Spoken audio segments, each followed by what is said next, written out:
This is everything you need to know about lowering a 94 to 04 Mustang for looks, handling, or both.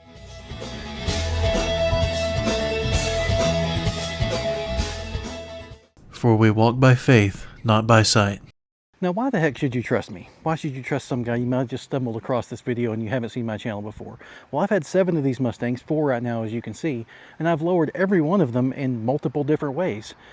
That car over there, the Blue Bullet's had like 6 different setups on it. I can help maybe keep you from making some of the same mistakes I did, spending money you don't have to. All right, let's get these things in the garage and start going over some different setups for them. Okay, some quick terminology before we get into this. I might say shocks or dampers interchangeably throughout this video. Dampers is actually the right term. Our cars have struts on the front and shocks on the rear. The difference being that struts are a stressed member of the suspension. In our case here, 94, or actually 79 to 04, and even some after that, these cars have what's called a McPherson strut setup. And so the strut is actually acting as the upper A-arm. Our cars actually have a divorced McPherson strut setup where the spring is not on the strut. And something that you should all know, your dampers, your shocks, your struts, whatever, they do not change the ride height of your car. What they do is dampen the spring. They control the spring. I've seen guys say, I put this different shock on the back of my car and my car's sitting higher now. Man, it's probably because he had Fox body length rear shocks and now he's got new edge length rear shocks. They have that bump stop built into them and his car's sitting on the bump stop. They absolutely 100% do not control the ride height of the car. Before picking parts for your car, decide what you actually want. Set a goal and be honest with yourself. That is the most important thing here. Because if you go chasing something like you want the look, now if you want the look, that's fine. Just the lowered look, you want it to look awesome, that's fine, okay? If you think you want the look, but what you actually are going after is cornering performance, having that lowered look might not be the best idea. So I've actually fought with this myself, where I've gone really low and then not been happy with the outcome. Be honest with yourself up front, and then we can work through some setups here and figure out what you want for your car. Most of this video is going to be over conventional location springs with some on coil springs at the end. I'm going to give you a few setups for some different configurations, but if you want to go do some of your own research, in the description, there's a link to a Google Sheets drive I share. It's free. There's lots of information in there that's super helpful when you're trying to pick parts for these cars. Okay, let's get on to some options for various goals you might have. So our first one that we get to, our first scenario, is let's say you have an OE GT. You're happy with the stance, you're happy with how it looks, but what you want is a little firmer feel, a little more sporty feel to the suspension. What you're after here is Koni STRT shock or Bilstein B6 shocks. The Bilstein shocks will ride stiffer and have more of that firm feel. The Koni STRT shocks are somewhere between the valving of, let's say, the factory GT shock and the shocks that came on this Bullet. Now we're moving on to the slight drop category. So for a slight drop, I bought Pro Kit Ford B or C springs. That's where you want to be. Any one of those springs would pair well with the Koni STRT or the Bilstein B6 dampers. The Bilsteins will ride a little bit stiffer. So if you actually want a little bit cheaper setup than that, you can find Bullet and Mach 1's takeoff springs, so people will lower their cars and stuff. They have the springs sitting in the garage. Jump on Facebook, find, not Marketplace, and sometimes you can find the stuff on eBay, but the best way to do it is get into actual groups of owners of these cars and then ask, hey, does anybody in here have some takeoff springs they want to sell? You know, be willing to pay the shipping or whatever, but the springs, 100, 150 bucks. That's a really good price for a set of drop spring. This car, this Mach 1 has one of my favorite setups on it. So I have Mach 1 springs in the rear, so it's the factory rear springs with no bottom isolators. And in the front, I actually have Bullet springs with no top or bottom isolators. I think it looks great. It has a little bit of a rake with the wide rear wheels. It's just a good look for these cars, and it's not so low that I hit and scrape and stuff. Okay, let's say you got a V6 and you want to do a small drop. You're trying to save up to buy springs and all these different things. A lot of these springs are listed as the drop for a GT car. I'm actually going to tell you about the specific setup I have on this car, and it's a really good setup. So what I've done to this car is Mach 1 springs in the rear. Now, if you can find Bullet springs for the rear, they would be ever so slightly lower, but this I think looks pretty good. So this is Mach 1 springs in the rear and 01 Cobra springs in the front. Now the front set too high with those springs. Those springs are 500 pounds. They're GT springs like 450 pounds, so these are a little bit stiffer than a GT spring. Not much, not as stiff as a lot of drop springs.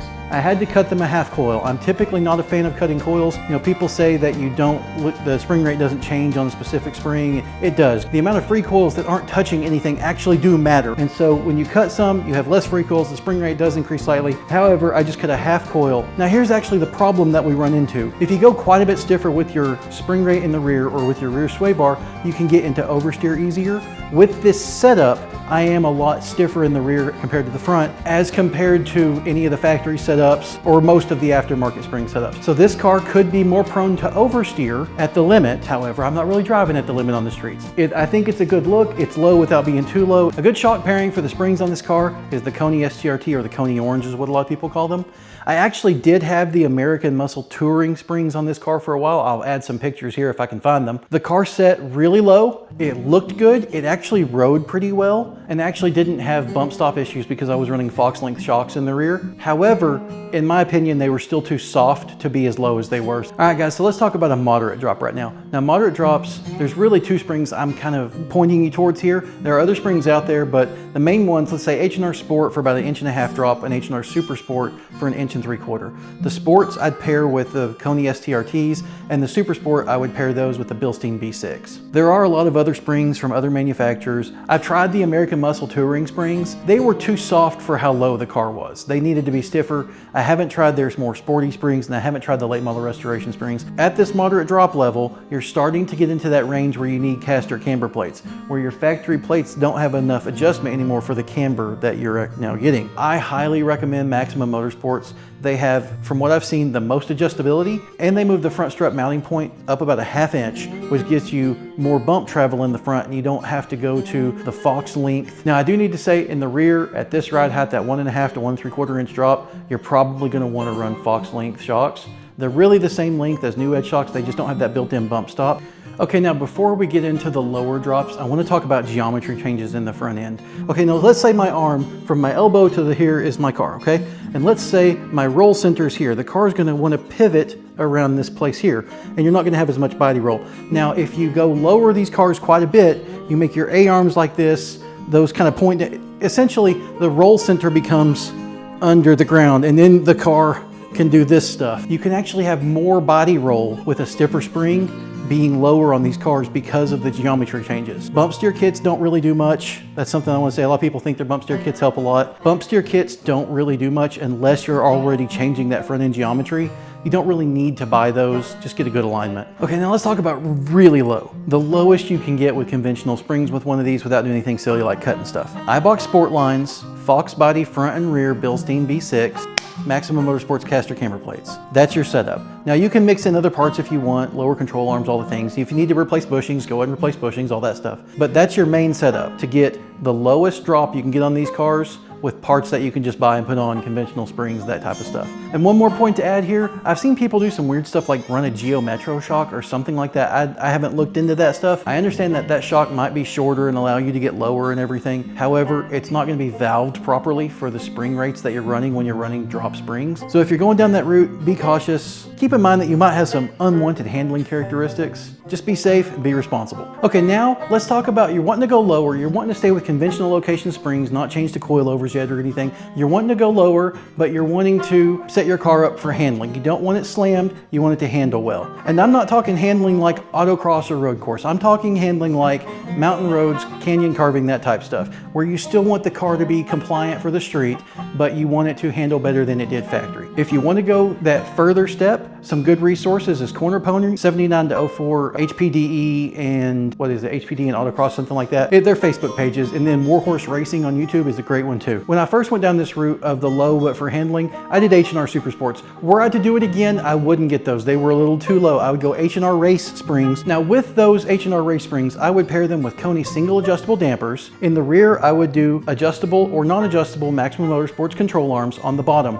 On the top of the rear control arms, the two upper control arms that sit at an angle, I would replace them with factory style control arm. Now you can easily look online and see there's lots of options with stiff bushings, stiff arms. You actually don't want that for cornering. Those stiff ones are better for drag racing. For cornering, you want those two to be able to give some. If they aren't able to give and flex some like the factory rubber ones do, what you can run into is the suspension will bind and load and then unload, which you're mid-corner and you can get snap oversteer. Not something you want to deal with. What I was talking about with those control arms is most of the control arms out there. There was a couple that I forgot about. One I'm going to mention is actually the Steeda upper control arms.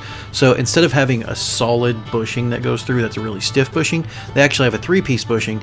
The bushings can actually rotate just a little bit, and then when the outside ones have that little bit of squishiness, it gives that compliance that you need. While we're talking about the rear, Maximum Motorsports Panhard bar, you can do the torque arm if you want to. The torque arm does require quite a bit stiffer springs, and Maximum Motorsports can specify they actually have torque arm springs, then tell you what front springs work well with it. The Panhard bar keeps the rear from moving right to left. That would really shore up the rear end of one of these cars. You want to do subframe connectors because the cars do have a lot of flex. This is a Maximum Motorsports well-done full-length subframe connector. I obviously haven't put them on yet. These are going on my Blue Bullet. In the front of the car, there's lots of stuff you can do. A really good place to start is the Maximum Motorsports K-Member. It's lighter, it works well with their control arms and coilovers if you do want to go the coilover route. It also moves your front wheels 3/4 of an inch forward. Now with that comes some other parts you have to buy to fix the steering geometry, bump steer kit, and a few other things to mount your rack all a little bit further forward. Okay, we're gonna go over coilovers now. Now I'm not gonna spend as much time on coilovers because most people that are lower in these cars do conventional location springs and don't go coilovers. This video is probably more for those guys. So I'm going to talk a little bit about it, but we're not going to spend a bunch of time on it. One thing we need to get into before we actually talk about the setups is wheel rates. Now, wheel rates is a calculated rate of spring at the wheel. And so basically, if your control arm mounts back here and your wheel goes up and down here, the further your spring is from the wheel,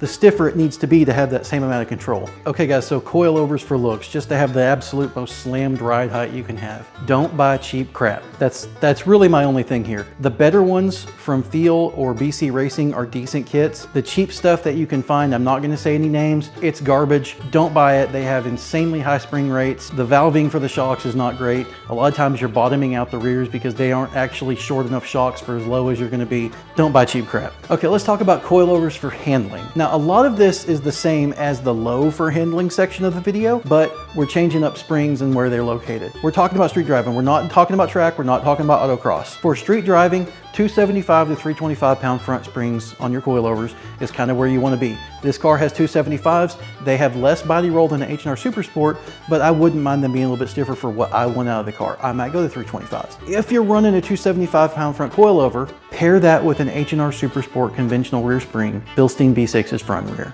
okay? Or the Coney single adjustables. Either one of those would be fine. Really going to coilovers in the rear might be an unnecessary expense. Maximum Motorsports doesn't even sell a spring soft enough to pair well with that 275 pound front spring. Now what you should do instead of that rear coilover in this case is do the Maximum Motorsports adjustable rear control arms so you can raise and lower the rear of the car like you can with the front coilovers. Those parts are on this car. It works really well. Now if you went to those 325 pound front springs, you could run a 175 to 200 rear coilover. However, I do think it's a little bit unnecessary to go that route. Just do the H&R Super Sports, and they're actually stiffer than a lot of the other springs out there for the rear of these cars. Pair that with a Panhard bar torque arm. If you do the torque arm, you got to get different springs for that. The adjustable rear control arms works out really well. So guys, pick your goal. Looks, handling, or some mix of both. That decision you make drives kind of everything else I said in this video. It's your money. I'm sure you worked hard for it. Let's not spend it where we don't have to. Everything I've covered here, all the springs and shocks and sway bars and things I didn't even get into, it's all in that Google Sheets document that's in the description of this video. So if you're actually deciding to build one of these setups that I mentioned, or a setup that you come up with, but you don't really know how to do it, I've actually got on my channel full install videos of springs showing step by step the tools, everything you need to change springs on these cars. You know, if I could go back and tell myself one thing, it would honestly be to chase the performance oriented thing instead of just the lowered look thing, because for me, in the end, that's what I wanted. So I actually spent a lot of money doing things that I've ended up taking back off of the cars. But maybe you can learn from it. Maybe it'll help you out. Guys, if you like the video, hit subscribe, hit the like button. Thank you so much for watching. I'll see you in the next one.